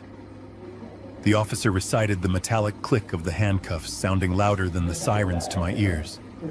Preston began to sob loud, heaving cries that shook his whole body. "No, please. I have a son. I have a job. You can't take me. Dad, please." Then I heard a small sound that broke my heart. "Daddy." I looked up. Leo was standing in the doorway, clutching his blanket, his eyes wide with terror as he watched the police manhandle his father. My heart stopped. This was the one thing I wanted to avoid. This was the collateral damage of war. I moved faster than I had in 20 years. I rushed up the steps, pushing past a startled agent, and dropped to my knees in front of my grandson. I pulled him into my chest, burying his face in my shoulder, using my own body to block his view of his father being dragged down the stairs. "Don't look, Leo," I whispered fiercely, stroking his hair. "Close your eyes. It is just a game. It is just a misunderstanding. Grandpa is here." I felt him shaking against me, his tears soaking my shirt. I held him tight, glaring at Brittany over his head. She was standing there, frozen, her face pale, watching her husband being shoved into the back of a black SUV. She wasn't looking at Leo. She wasn't trying to comfort her son. She was calculating. I could see the gears turning in her eyes. She was thinking about herself. Preston continued to scream my name as they closed the car door, cutting off his pleas. The silence that followed was heavy and suffocating. Lydia walked up the steps and stood next to me. She looked at Brittany with a cold, professional disdain. "Mrs. Ford," Lydia said, "we will be seizing the assets in that crypto wallet immediately. And given your husband's arrest for financial crimes against a vulnerable senior, social services will be conducting an investigation into the welfare of this child." Brittany finally snapped out of her trance. She looked at Lydia, then at me, holding her son. Her shock was replaced by a sudden, desperate defiance. "You think you have won," she spat, her voice trembling but venomous. "You sent your own son to jail, you monster. But guess what? Preston might be an idiot, but I am not." She stomped her foot on the porch, the sound hollow against the wood. "I am still his wife, and this house is community property. Even if he goes to prison for 100 years, I still own 50% of this building. I have the deed. I have the paperwork you signed, Harlan." She pointed a manicured finger at my face. "You can't kick me out. I am the owner. And tomorrow morning I am going to sell this place, take my half of the equity, and leave you with nothing but your guilt. You hear me? Nothing." I stood up, lifting Leo into my arms. He was heavy, but I didn't care. I wasn't going to let him stand near her. I looked at Brittany. I saw the fear behind her eyes. She was bluffing. She was terrified. But she was right about one thing. In Texas, the house was marital property. If she held onto it, she could force a sale. She could drag this out for years in civil court while I rotted in a rental apartment. She thought she had played her ace. She thought the bricks and the wood were the only things that mattered. I handed Leo to Lydia, who took him gently, her expression softening for the first time. "Take him to the car, Lydia," I said quietly. "He doesn't need to hear this." Lydia nodded and carried the boy down the steps, whispering comforting words to him. I turned back to Brittany. She stood there, arms crossed, chin high, standing on the porch of the house she thought was her fortress. "You are right, Brittany," I said, my voice calm, almost conversational. "You do own the house, the structure, the roof, the walls, the granite countertops you picked out. You own all of it." She sneered. "Exactly. So get off my property before I call the cops back and have you arrested for harassment." I reached into my back pocket. I didn't pull out a weapon. I didn't pull out money. I pulled out a thick, yellowed file folder that smelled of dust and old paper. It was dated 1985. I tapped the folder against my hand. "You guys were always so focused on the house," I said. "You loved the ranch style. You loved the renovations. When I signed the deed over to you 5 years ago, you were so excited to get the keys to the building." I took a step closer to her. "But you never asked about the dirt, Brittany." She frowned, confusion flickering across her face. "What are you talking about?" I opened the folder and pulled out a land survey and a commercial lease agreement. "I said you own the house, but you forgot one very important detail about real estate law." I held up the document so she could read the header. "Ford Land Holdings, LLC. When I bought this place 40 years ago, I didn't buy it in my name," I explained. I bought the land under a limited liability company I formed to protect my assets. When I built this house, I kept the land separate. I watched as the blood drained from her face. She was starting to understand. When I gave you the house, I continued relentless. I only transferred the improvements, the structure, the physical building, but the land underneath it, the dirt you are standing on right now, that still belongs to Ford Land Holdings, and I am the sole proprietor of that company. I pulled out the second document. It was a lease agreement. For the last 5 years, your ownership of this house has been subject to a ground lease, a month-to-month ground lease. And guess what, Brittany? I dropped the file onto the porch table next to her cold pizza. I am canceling the lease. Brittany stared at the papers. Her mouth opened and closed like a fish out of water. You can't do that. That's not real. It is very real, I said. And under Texas property law, when a ground lease expires and is not renewed, the tenant, that is you, has exactly 30 days to vacate the land. I leaned in close, my voice dropping to a whisper that cut through the night air. And since you own the house, you have to take it with you. Take it with me, she squeaked. Yes, I said. You have 30 days to pick up this 2,000 square foot brick house and move it somewhere else. If you don't remove your property from my land by the deadline, I have the legal right to charge you storage fees, $500 a day. Or I can simply call a bulldozer and clear my land of the debris. Brittany looked at the massive brick pillars of the house. She looked at the sprawling roof. Moving a house like this would cost $100,000. Money she didn't have. Money Preston didn't have.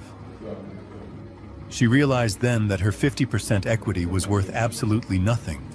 A house without land is just a pile of expensive bricks. She sank onto the porch swing, the fight draining out of her instantly. She looked small. She looked defeated. You planned this, she whispered. You knew this the whole time. I didn't plan to use it, I said. I kept it as an insurance policy, just like the one you took out on my life. The difference is, my policy doesn't require anyone to die. It just requires you to leave. I turned my back on her and walked down the steps. The police lights were fading in the distance. The show was over. You have 30 days, Brittany, I called back over my shoulder. And bring a shovel. You are going to need it. I walked to Lydia's car where Leo was waiting. I was tired. I was heartbroken. But for the first time in a long time, I was the king of my castle again. And the usurpers were finally gone. Those 30 days were not quiet. You might think that after the police dragged Preston away and Brittany fled into the night, peace would return to Oak Creek Drive. You would be wrong. The silence I had won was fragile, the kind of calm that sits heavy on the air before a tornado touches down. Brittany was cornered, and a cornered animal does not go quietly. She bites. She scratches. And when she has a smartphone and an internet connection, she lies. The war shifted from my living room to the digital world. The next morning, as I was reinforcing the front door with 3-inch screws and a new deadbolt, my neighbor Mrs. Higgins walked by with her poodle. She stopped at the edge of the driveway, looking at me with a mixture of fear and curiosity. Harlan, she called out, keeping her distance. I saw Brittany's post this morning. Is it true? Did you really pull a gun on her while she was holding Leo? I lowered my drill. The rumors had started. Brittany had taken to social media, spinning a narrative where I was the senile, violent aggressor, and she was the saintly mother trying to protect her child. She was trying to win the court of public opinion since she had lost in the court of law. I walked down the driveway, wiping sawdust from my hands. Martha, I said gently, you have known me for 20 years. You know I taught your grandson how to fish. Do you really think I would endanger a child? She looked at my eyes, then at the sturdy new lock I was installing. She sighed, shaking her head. It didn't sound like you, Harlan. But the picture she posted, she has a bruise on her arm. She got that bruise when she tried to shove Preston off the porch while he was being arrested.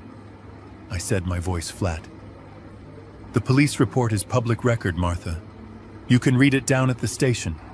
Preston is in jail for robbing me. Brittany is facing eviction. That is the truth. Mrs. Higgins nodded slowly. I will pray for you, Harlan, and for that boy. I went back to work. I didn't have time for Facebook wars. I had a deadline to enforce. By day 7, the desperation began to manifest in physical ways. A real estate agent showed up, a young man in a suit that was too tight and shoes that had never touched a construction site. He parked his BMW right in the middle of my driveway and marched up to the porch as if he owned the place. Mr. Ford, he said, flashing a blinding white smile. My name is Chad. I am representing Mrs. Brittany Ford. We are here to facilitate the immediate sale of the property to liquidate assets. We have a cash buyer lined up. I didn't get up from my rocking chair. I just took a sip of my iced tea. You are trespassing, Chad. He laughed, a nervous, dismissive sound. Now, Harlan, let's be reasonable. Brittany has the deed to the structure. She has the right to sell. We can have a check in your hand by Friday if you just sign a waiver regarding the land lease. We are talking about a lot of money, enough to get you into a very nice facility. There it was again, the assumption that I was just an obstacle to be paid off or moved aside. I set my glass down. Chad, do you know what a clouded title is? He blinked. Excuse me. I stood up and walked to the railing. I told Brittany she has 23 days left to move this house. If you sell this house to a cash buyer, are you going to disclose to them that the land underneath it is not included? Are you going to tell them that on day 30, I am bringing in a demolition crew? He paled. You can't do that. That would be destruction of property. I pulled the lease agreement from my pocket. I kept it on me at all times now. Red Clause 17, son. Restoration of premises. If the structure is not removed, it becomes abandoned debris. I am not destroying property. I am cleaning up my yard. Chad looked at the document. He looked at the brick house. He looked at me. He realized he was standing in the middle of a legal minefield that would destroy his license if he tried to sell a house that was legally slated for demolition. He backed away, his smile gone. I will have to consult with my broker. You do that, I said, and tell Brittany to stop sending errands boys. If she wants to talk, she can bring a mover. He drove away, and I never saw him again. But Brittany wasn't done. On day 15, the bank started sniffing around. A black sedan with tinted windows parked across the street. A man sat inside taking pictures of the house. I knew who he was. He was an asset manager. The bank that held the loan on Brittany's renovation projects was getting nervous. They knew Preston was in jail. They knew the payments had stopped. They were trying to figure out if their collateral was safe. I walked out to the street and knocked on his window. He rolled it down just an inch. You are wasting your film, I told him. He looked at me over his sunglasses. Mr. Ford, we have a lien on this property. You have a lien on the bricks, I corrected him. I own the dirt. And unless you want to pay to move this house to a storage lot, your lien is about to be worth zero. He didn't say anything. He just rolled up the window and drove off. I knew what he was going to do. He was going to call the legal department. He was going to realize that foreclosure was a losing game because even if they took the house, they would still owe me rent for the land. They were stuck. And when a bank is stuck, they cut their losses. That was exactly what I was counting on. Day 21 brought the repo man. I was in the garage sharpening my chisels when I heard the distinct sound of a diesel tow truck. I walked out to see a flatbed backing up to Brittany's Porsche Cayenne, which she had foolishly left parked on the street a few blocks over, likely trying to hide it. But repo men are like bloodhounds. I watched from my driveway, as they hooked it up. I didn't feel joy. I felt a grim satisfaction. The facade was crumbling. The Porsche, the designer clothes, the country club memberships, it was all built on a foundation of debt and theft. And now that the foundation was gone, the whole structure was collapsing. On day 29, the house felt different. The air was thick with anticipation. I had spent the last week clearing the perimeter. I moved my truck to the back of the lot. I took down the bird feeders. I covered the rose bushes with tarps. I was preparing for a funeral. Not for a person, but for a dream. This house was supposed to be the legacy I left my family. It was supposed to be the place where my grandchildren grew up. Instead, it had become a monument to their greed. That evening, as the sun dipped below the horizon, turning the Texas sky a bruised purple, my phone rang. It was a number I didn't recognize. "Hello," I answered. "Harlan." It was Brittany. Her voice was different. The screeching arrogance was gone, replaced by a slur that suggested she had found comfort in a bottle of wine. "You are really going to do it, aren't you?" I looked out at the lawn where I had already marked the demolition lines with orange spray paint. "The contract is clear, Brittany. You have until 9 a.m. tomorrow." There was a long silence on the other end, filled with ragged breathing. "I hate you," she whispered. "You ruined everything. We were happy before you got in the way. We were going to be rich." "You were never rich, Brittany," I said softly. "You were just expensive. And I didn't ruin anything. I just stopped paying for the illusion." She hung up.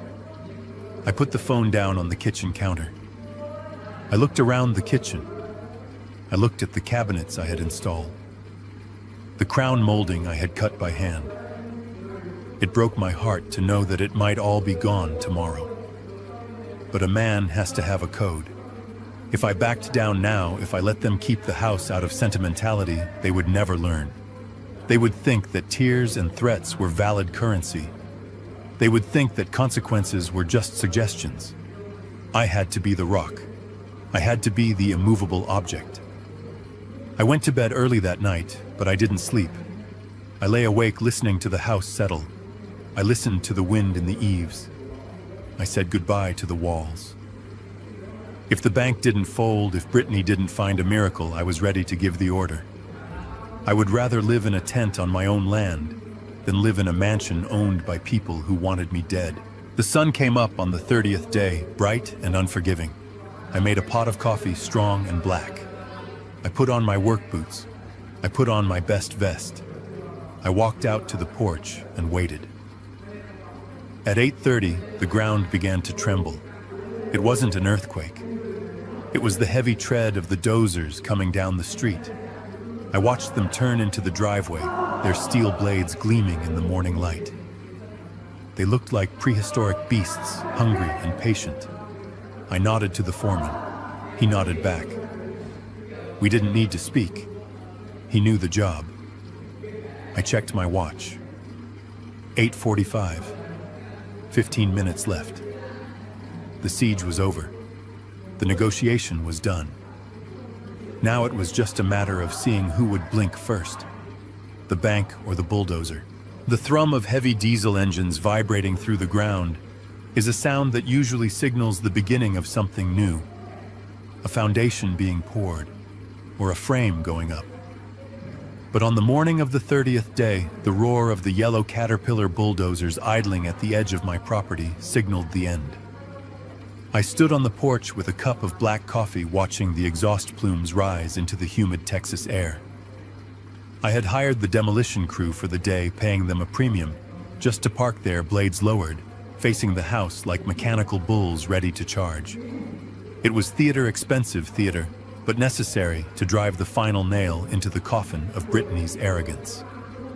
A rusted, dented Toyota Corolla pulled up to the curb, sputtering as the engine died.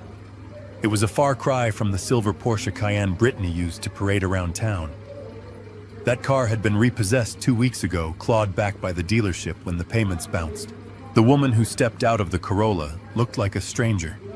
Her hair was pulled back in a messy bun, her designer clothes replaced by jeans and a t-shirt that looked 2 sizes too big. She looked gaunt, stripped of the makeup and jewelry that she had used as armor against the world. She didn't storm up the driveway this time. She walked slowly, her eyes fixed on the bulldozers, terror etched into every line of her face. She stopped at the edge of the lawn, afraid to cross the invisible property line I had drawn in the sand. Lydia was already there, standing next to me, holding a thick binder. She checked her watch. "It is 9 a.m. Lydia said, her voice carrying over the idle of the engines. "The deadline has expired. The ground lease is officially terminated." Brittany looked at me, her lips trembling. "Please," she whispered, the fight completely gone from her voice. "Don't do it. Don't tear it down." "I am not the one tearing it down, Brittany," I said, leaning against the railing. "You are. By failing to remove your property from my land, you have abandoned it, and I have every right to clear the debris." "I tried," she sobbed, tears cutting tracks through the dust on her cheeks. "I called every moving company in the state. No one would touch it without $100,000 up front. I applied for loans. I tried to sell the fixtures. Nobody wants to buy a house they have to move." Lydia stepped forward. "We know you tried, Mrs. Ford. We received the notice of your Chapter 7 bankruptcy filing yesterday afternoon. It was a smart move to try and stay the execution, but unfortunately for you, the bankruptcy trustee came to the same conclusion we did." Brittany looked at Lydia, confused and hopeless. "What conclusion?" "That the asset is a liability," Lydia explained coldly. "The trustee abandoned the property interest this morning. The bank that held your equity loan has also refused to foreclose because they don't want to deal with the demolition costs." I took a sip of coffee, savoring the moment. It meant that on paper, Brittany was still the owner of a 2,000 square foot pile of bricks that was about to be turned into rubble, and she had absolutely no way to stop it. She was insolvent, she was homeless, and she was alone. "Where is Leo?" she asked suddenly, looking around wildly. "I want to see my son." I set my coffee cup down on the railing. The sound was sharp in the morning air. "You don't have custody of Leo anymore, Brittany." She froze. "What did you say?" "The family court issued an emergency order this morning," I said. "With Preston facing 5 to 10 years in federal prison for elder abuse and fraud, and you filing for bankruptcy with no fixed address and no income, the judge determined that neither of you is fit to care for a minor child." Her knees gave out, and she sank onto the dry grass. No, you can't take him. He is my baby. He is 8 years old," I said, my voice hardening. "And for the last 2 years, you have used him as a pawn. You drugged his grandfather. You taught his father to steal. You created a toxic environment that the court found immediate and dangerous." I pulled a document from my back pocket and held it up. "I have been granted temporary guardianship," I said. "Leo is inside in his room playing video games with headphones on. He doesn't know you are here, and he is not going to see you like this." Brittany wailed a sound of pure despair that made the demolition crew look away uncomfortably. She had lost the money. She had lost the house. She had lost her husband. And now, 'cause of her own greed, she had lost her son. A black sedan pulled into the driveway behind Brittany's beat-up car. A man in a suit got out carrying a briefcase. It was the representative from the bank that had lent Preston and Brittany the money for their lavish renovations, securing it against the house structure. He walked past Brittany without even looking at her and approached the porch. "Mr. Ford," he said, wiping sweat from his forehead. "We received your proposal." I nodded. "Good. The bulldozers are ready to roll. If we don't have a deal in 5 minutes, I give the signal." The banker looked at the massive machines, then at the beautiful brick house. He knew that if I demolished it, the bank's collateral would be destroyed, and they would get nothing. Brittany had already declared bankruptcy, so they couldn't go after her. Their only hope of salvaging anything was me. We accept, the banker said quickly. $50,000 for the structure, as is where is. We transfer the title of the improvements to you immediately. 50,000. Brittany gasped from the grass. That house is appraised at 1.8 million. You can't sell it to him for 50,000. The banker turned to her, his face filled with disdain. It is worth 1.8 million on a piece of land, ma'am. Sitting here facing demolition, it is worth scrap value.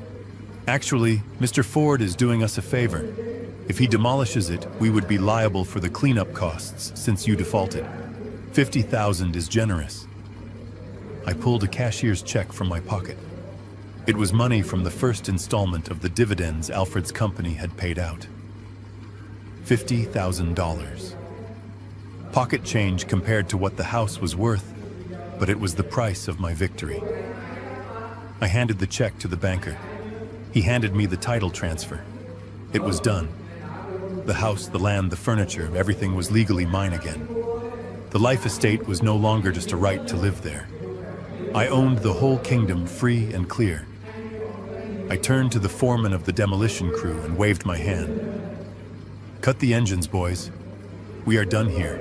The roar of the diesels died down, leaving a ringing silence in the air. I looked down at Brittany. She was still sitting in the grass, staring at the house she had tried to steal, realizing she had just watched it be sold for the price of a luxury car. You should go, Brittany, I said quietly. She looked up at me, her eyes red and hollow. I have nothing, she whispered. I have nowhere to go. I reached into my pocket and pulled out a single $20 bill. I walked down the steps and dropped it on the grass next to her. Get some gas, I said. Drive to your parents. Maybe they will take you in. But don't come back here. If you step foot on this property again, I will have you arrested for trespassing. And Brittany, if you want to see Leo again, get a job, get clean, and follow the court's orders. But you will never, ever have control over him or this house again.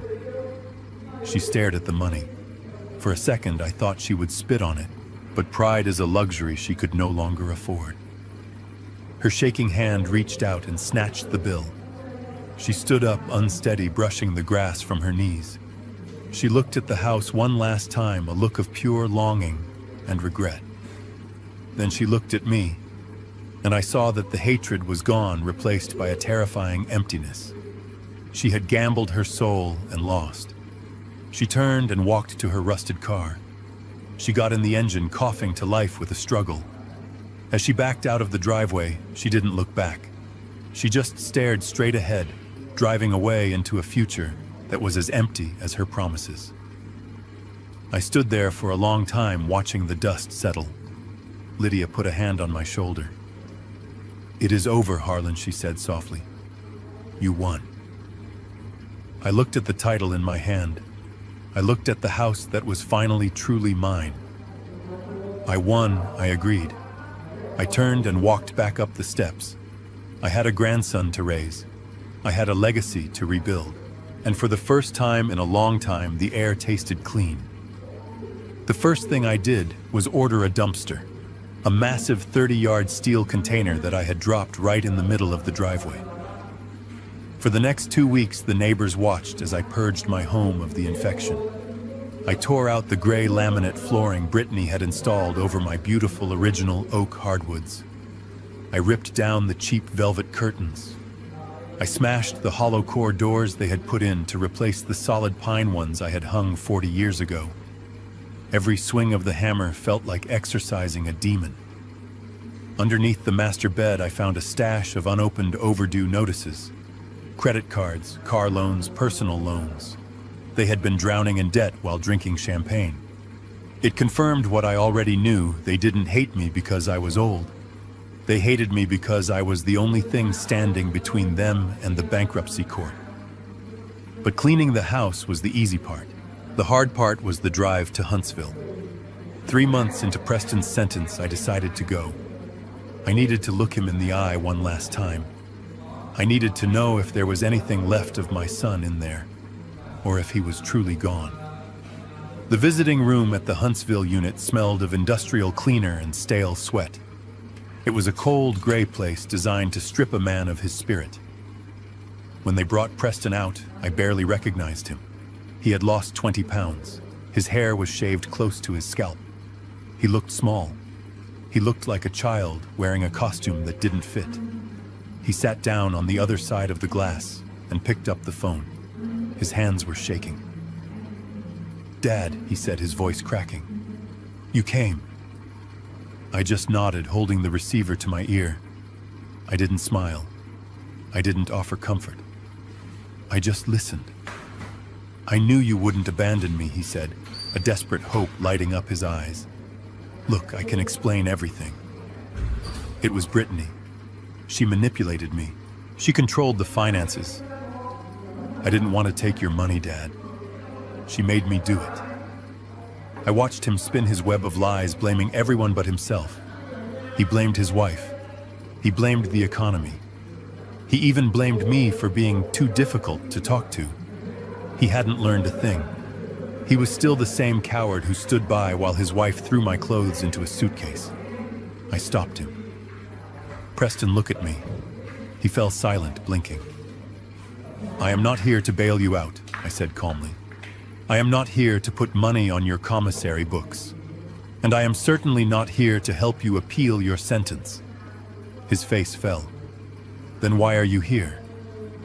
"I am here to say goodbye," I said. He looked confused. "Goodbye." "But I get out in 5 years.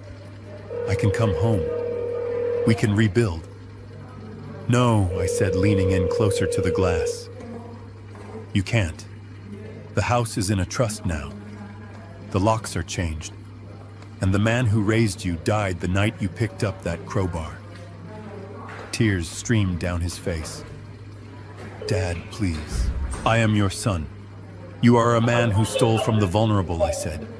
"You are a man who chose money over blood. You made your bed, Preston. Now you have to sleep in it." I hung up the phone. I didn't wait for the guard to take him away. I stood up and walked out of the prison. I walked out into the bright, hot Texas sun. I got into my truck and drove for 3 hours without turning on the radio. When I pulled into my driveway, I saw Leo sitting on the porch steps waiting for me. He had a baseball glove on one hand and a big smile on his face. "Did you see him?" Leo asked. I looked at my grandson. I saw the kindness in his eyes that his father had lost long ago. I saw someone I said climbing out of the truck, but he wasn't anyone we know. I picked up my own glove from the toolbox. "Come on, kid. Let's see your fastball." That was the day I finally let go. That was the day the ghost of my son stopped haunting these halls. 6 months have passed since the bulldozers idled on my lawn and the war for 1402 Oak Creek Drive ended. The Texas summer has given way to a crisp, golden autumn. The humidity that used to make my joints ache has lifted, replaced by a dry, cool breeze that rustles the leaves of the old oak trees I planted 40 years ago. I sit on the front porch in my favorite rocking chair. The wood creaks rhythmically, a sound that used to annoy me but now sounds like a heartbeat. The front door has been replaced. It is solid mahogany now, reinforced with steel, with a deadbolt that feels heavy and secure in my hand. There are no splinters left to remind me of the crowbar. I sanded them down and stained the frame myself. It took 3 days, but erasing the scars of that night was the first step in healing the house. In my hand, I hold a glass of Pappy Van Winkle bourbon. It is 23 years old and costs more than my first truck. I bought it with the interest from the first dividend check that came from the investments Lydia and my financial advisor set up. It tastes like smoke and caramel, but mostly it tastes like peace. Out in the yard, the silence I used to dread has been replaced by the crack of a baseball bat hitting leather. Leo stands near the rose bushes wearing a glove that is slightly too big for him, his face scrunching in concentration as he throws the ball into the pitchback net I set up. "Good arm, Leo," I call out. "Keep your eye on it." He turns and beams at me. His cheeks are rosy, filled out now. He has gained 10 pounds since coming to live with me. It turns out that a growing boy needs more than almond flour crackers and kale smoothies. He needs pot roast. He needs mashed potatoes with real butter. He needs my brisket slow cooked for 12 hours until it falls apart on the fork. We cook together every night. He is learning to chop vegetables. He is learning to measure flour. He is learning that food is love made edible, not just fuel to be counted in calories. I watch him run to retrieve the ball, his laughter ringing clear in the afternoon air. He is happy. He is safe. The nightmares about his mother screaming have started to fade, replaced by dreams of home runs and fishing trips. We go fishing every Saturday now. I bought a small boat. We sit on the lake, just the two of us, and we don't say much. We just let the water heal us. The mailman drives by and waves. I wave back. On the small side table next to my bourbon, there is a stack of envelopes. They arrive every Tuesday like clockwork. They are stamped with the seal of the Texas Department of Criminal Justice. The return address is the Huntsville unit. Preston writes to me every week. I pick up the top letter. The envelope is thin, the paper inside cheap and rough. I run my thumb over his handwriting. It is shaky, not the arrogant scrawl he used when he signed the power of attorney. I have not opened a single one. Lydia tells me he is doing well, or as well as a soft man can do in a hard place. He pleaded guilty to the fraud charges in exchange for a 5-year sentence. He will probably be out in 2 or 3 with good behavior. He works in the prison library. He is taking classes. Maybe the letters are full of apologies. Maybe he is begging for forgiveness. Maybe he is blaming Brittany. I don't know. I am not ready to know. I look at the stack of unopened letters, and I feel a dull ache in my chest. It is the ghost of the love I had for him. I don't hate him anymore. Hate takes too much energy, and I am too old to waste my strength on men who don't deserve it. But I don't trust him either. Trust is like a mirror. You can fix it if it breaks, but you can still see the crack in that mother's reflection. And Preston smashed the mirror into dust. Brittany is gone. The bankruptcy court stripped her of everything. The last I heard, she moved back in with her parents in Dallas. She works retail now. She sends cards to Leo sometimes. I let him read them, but he doesn't ask to call her. Children have an instinct for survival. He knows that being around her feels like walking on broken glass, and he prefers the solid ground of my house. I take a sip of the bourbon, letting the warmth spread through my chest. I have aged 10 years in the last 6 months. My hair is whiter. My walk is a little slower. The fight took something out of me that I will never get back. But it gave me something in return. It gave me clarity. I open the thick leather file folder resting on my lap. Inside are the new trust documents Lydia drafted. This time there are no loopholes. There are no shortcuts. The Ford Family Trust. Primary beneficiary Leo Ford. Trustee Harlan Ford. I am not leaving the house to Preston. I am skipping a generation. This house, this land, the money I recovered, it is all going into a trust for Leo. He will get it when he turns 25, provided he finishes school and proves he is a man of character. I spent 40 years building houses for other people. I laid foundations. I framed walls. I put roofs over heads. I thought that if I gave Preston a sturdy house, he would become a sturdy man. I was wrong. I taught my son how to build a house, but I forgot to teach him how to build a character. I gave him the things I never had, thinking it would make his life easier. But easy doesn't make good men. Hardship does. Work does. Integrity does. I look at Leo, who is now trying to teach the dog to fetch the baseball. He is kind. He is gentle. Yesterday he found a bird with a broken wing and made me help him build a shoebox hospital for it. He has a good heart. This is my second chance. I failed with Preston because I tried to buy his love with comfort. I won't make that mistake with Leo. I will teach him how to use a hammer. I will teach him how to fix a leak. I will teach him that a man's word is his bond, and that you never ever try to steal what you didn't earn. I close the file folder and place my hand on it. The leather is warm from the sun. People talk about legacy like it is money, like it is a name on a building. But legacy is not what you leave for people. It is what you leave in people. Preston is my failure. Leo is my redemption. I pick up the glass and toast the empty air. To the land I whisper. Because at the end of the day, that is what saved me.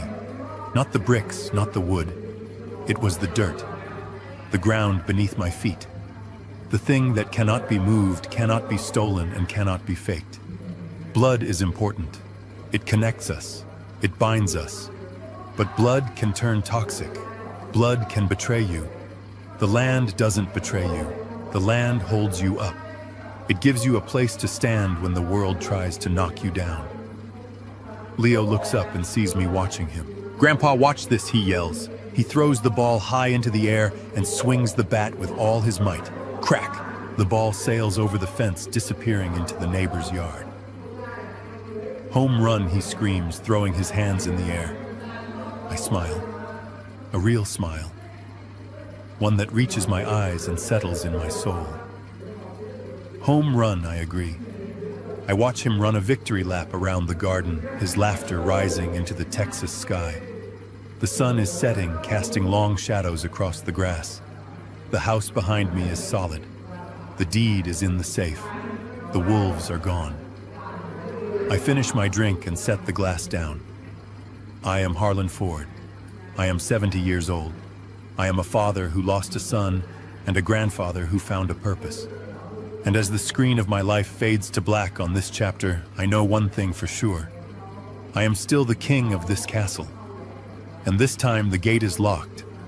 I spent 40 years laying solid foundations for strangers, yet I forgot to build the character of my own son. I mistook sheltering him for love, but in reality it was a poison that bred weakness and greed. The bitterest lesson I learned at 70 wasn't how to protect my assets, but realizing that a true legacy isn't found in bricks or bank balances. It is found in integrity and self-respect. Do not just hand your children the keys to the kingdom. Teach them how to wield the sword, to defend themselves, and respect others. If my battle to reclaim my justice and dignity resonated with you, please hit that like button and subscribe to the channel right now so you never miss a story. Let me know in the comments. Have you ever had to draw a painful line with a family member just to protect yourself? I want to hear your story.